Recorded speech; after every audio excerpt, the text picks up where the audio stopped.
YouTube Zico and the Goat House is back with my updated and final head coaching hire predictions for the 5 open spots.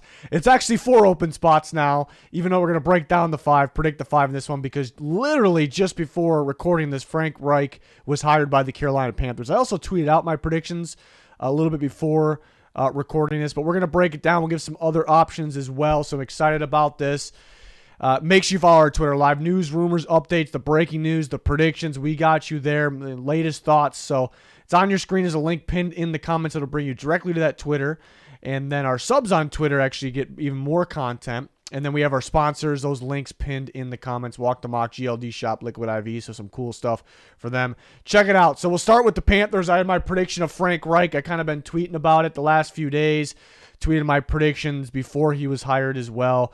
I wish I kind of beat the actual news, though, with this video. But literally, like, seconds before going to record this, it broke, and then we tweeted about it. We'll talk more about on Twitter as well. But my prediction was Frank Reich, 'cause that's kind of where it was heading. And the Panthers kind of were saying that they're kind of looking for more experience than anything else. So that kind of leaned towards the guys with more experience there.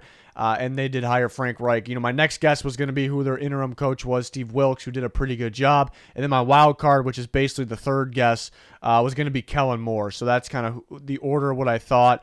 I do think they originally wanted Ben Johnson, possibly, even though that doesn't really fit the experience thing. So they probably would have flipped from there. But that was my original thought. Or Sean Payton, perhaps, which fits the experience situation. Either they didn't want to trade the picks, or the Saints wanted maybe more to trade him to Carolina, or Payton just wasn't interested. But they get Frank Reich, and I usually hate kind of recycling coaches, like going a coach that's kind of failed elsewhere. And technically it didn't work for Reich elsewhere. But I could make somewhat of an exception here because I do think he had more success than not with the Colts. I know it didn't work out in the end. I do think he could fit what they're trying to do. I'm not in love with the hire because I don't love going experience over anything, because experience isn't always the best.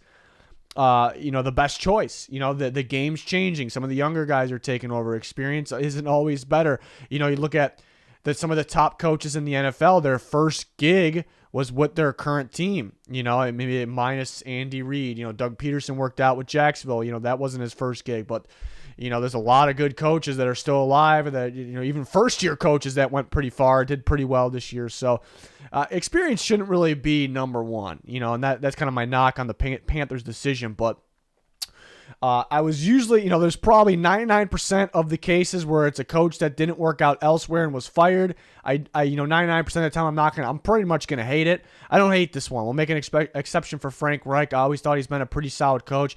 I always thought the Colts were playing better than what they are on paper. And that's why I always liked Reich and Eberflus, because I thought they always had them playing better than what they should have been. And this year was kind of more like it, maybe not that bad. They shouldn't have been that bad. But and then Reich was let go pretty early. They looked worse without him, in my opinion. So that was my prediction. That is what happened literally right before going to record this. We'll go on to the other ones that just didn't happen yet. Let me check my phone, see if any of these happened yet. But you see, no, it's a lot of news on Frank Reich. Broncos. DEMECO Ryans is my prediction right now. We've seen kind of some talk. Yesterday was kind of the talk about David Shaw could be the guy. Like it went from like Dan Quinn a few weeks ago to Sean Payton, Dan Quinn, Sean Payton, Dan Quinn, maybe back to Sean Payton. That's kind of getting serious there. And this last week we were kind of hearing David Shaw's name a lot. Kind of heard they like Jim Caldwell a little bit as well. We heard that they were in on Ryans, but maybe that wasn't the top guy. And then Dan Quinn's still kind of sitting around there because they liked him last year and they still liked him now. But then today you're kind of hearing a little bit more about DEMECO Ryans. So I'm going to go with that, my prediction. We were kind of throwing his name around with the Houston Texans, but maybe he's a little more interested in the Broncos, a really good defense as it is. So that'll be my prediction. Next guess was kind of flipping between Dan Quinn and David Shaw, and then Sean Payton was kind of in the consideration for me for the wild card as well. But I put Dan Quinn next. It really felt like they were going to hire him last year, and they won't hack it to maybe try to get Rodgers. They don't end up with Rodgers. So there's something about Dan Quinn they like, and he has kind of a background with a connection with Russell Wilson back in the day in Seattle, even though he didn't technically coach his position or his side of the ball. But that would be my next guess. And David Shaw, it honestly felt like yesterday that Shaw is a realistic pick option for the Broncos, but I put him under wild card. It's still, even if they hire him, which is very realistic, it's still he's kind of the ultimate wild card, because like, where did that come from? Stanford's ex-Stanford coach. So we'll put him under a wild card. Sean Payton probably be under a wild card as well, but I don't think that's going to happen. I'm going to go with DEMECO Ryans. It's kind of the feeling I get. A lot of people are probably getting right now, even though yesterday they were hyping up some other guys other than Ryans, like Shaw, like Quinn. Maybe Payton's still in the running. But we'll predict Ryans, and he'll take over a pretty good defense, kind of like he has with the 49ers, and that should elevate it to maybe one of the top 3 defenses in football, maybe an elite defense. And it was very good this year, but I think it could be even better, obviously, with Ryans. Next prediction, Houston Texans. Jonathan Gannon will be my pick, and last time I made this video, I was kind of going back and forth between Ryans and Gannon, and I kind of said that they should probably choose Ryans, but maybe they like Gannon a little bit more, and then could Ryans decline that job? Could he go elsewhere? Kind of the situation right now, kind of thinking he chooses Denver over Houston. I could argue that Houston's the better job. I think Denver has the better defense right now. I like some of the young pieces for Houston and more of a bright future with the 2 first-round picks, being able to pick your quarterback, not stuck with the a certain quarterback in his contract. But something about Gannon they like. It felt like they liked him last year. Maybe wanted to see him with the Eagles again this year. Can he coach a pretty good defense? Looks pretty good right now. He had a pretty damn good outing against the Giants in the divisional round. That was just that's the first thing I noticed. As good as the offense was, as good as the players were, as good as the corners were, the pass rush were, first thing I noticed specifically how well coached that defense was in that game. Maybe later in the year he was getting out coached a little bit. The defense was giving up a little more points, but he's really good, especially coaching that secondary and is coming up with a game plan, how to throw off quarterbacks. So that'll be my prediction right now. DEMECO Ryans, second guess. Like I said, kind of going into the last time I made the predictions, I was kind of 50-50 with Gannon and Ryan, so we'll kind of stick with those 2 guys, but I'm definitely giving a lot more of a percentage to Gannon right now. And wild card could go Kafka, who they have a second interview with. Maybe they go with the offensive side. They're kind of really stuck with the defensive guys, but if there was an offense, but you could put another defensive guy in that wild card spot in Evero from the Broncos. Could Sean Payton be a deeper wild card there? Possibility, but still looking at Gannon and Ryans, and it could be the Texans prefer Gannon over Ryans. It could be that Ryans prefers someone else, maybe like the Broncos over the Texans. The Texans maybe go with their second option, which is Gannon in that scenario. But Gannon very well could be their first option. So very curious to see how Gannon and the Eagles defense does against the Niners this week. So maybe we'll wait a little bit for that. The Texans, I should say, could wait a little bit for that. Next, Cardinals. This one's a little tougher, and Dan Quinn his name is missing an N at the end of his last name, so the graphics guy in big trouble after this one. But I'm gonna go Dan Quinn, but this one's tough. Dan Quinn, Brian Flores, Sean Payton. It's got to be one of those 3 guys. I heard they like Frank Reich a bit. Now he's hired by the Panthers though, but pretty much a kind of an even split for the 3 guys, somewhat even. I'm leaning more towards Dan Quinn, and then second being Flores, and then third being Sean Payton. A second interview with all these. I haven't actually heard about a second interview yet with Flores, and he's interviewing today for a Minnesota Vikings defensive coordinator job.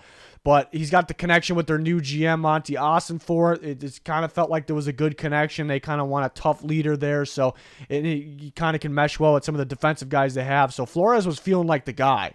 I'm leaning towards Dan Quinn right now. They like his leadership. They like his ability to run that defense as well.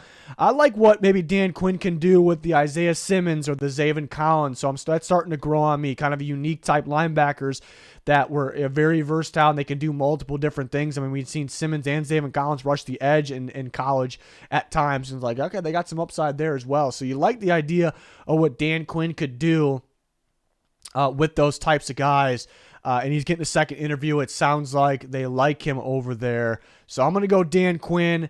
It was really feeling like Flores. I was feeling pretty good about Flores as the pick before. So maybe they can just go back to where it all started, how we all felt at the start there with Brian Flores. But they're actually going to do a second interview with Sean Payton. And Sean Payton almost feels like, could go to Denver, but, Carolina off the table. But it feels like he may wait for another job or go to the Arizona Cardinals, which could be a pretty decent job there. So Payton, definitely definitely more than a wild card. It's more the third guess with somewhat of a high percentage for a third guess here for Sean Payton. But I do like the order, even though it's kind of somewhat of an even split throughout the all three. I do like the order that I have: Dan Quinn, Brian Flores, Sean Payton. But again, at one point it felt like it was going to be Brian Flores. And then the last one, which is a tough one, the Colts. Maybe this is a little bold by me. Predicting Raheem Morris. I mean, not really, because Raheem Morris going to get his second interview with the Colts. Hear good things off the first interview. It sounds like they like him a lot. It was my prediction last time. But why I say it might be a little bit bold is because it came out today that they still really like Jeff Saturday. By they, I should say Jim Irsay, and Irsay has the final say. He honestly didn't even sit in on some of the other interviews too, so maybe he's just insisting like, no, I like Saturday. So based on the news today, it really feels like Saturday, and that's probably most people's predictions, and Colts fans, fingers crossed, maybe that I'm right here perhaps. I mean, I don't know if Morris is the best option either, but I do think he's a strong leader, a good defensive coach, but I think some of those fans don't want Saturday. So I'm going to say that, Ballard and some of these other guys have more of a say than we think, and they get Irsay to maybe sit in on the second Raheem Morris interview, and they just choose the best option. Because in the past, Irsay's been trusting Ballard maybe a little bit too much, so maybe that's why he goes against it. But I was more so thinking of roster decisions. But I'm going to stick with my original pick, go Raheem Morris. It very well could be Saturday. I think we dish out a percentage to Dan Quinn as well. Second interview for Dan Quinn, a pretty good leader. I think they'll like him a lot. If he doesn't get the Arizona job, which very well, we just talked about it, very well can go to Flores or Sean Payton perhaps.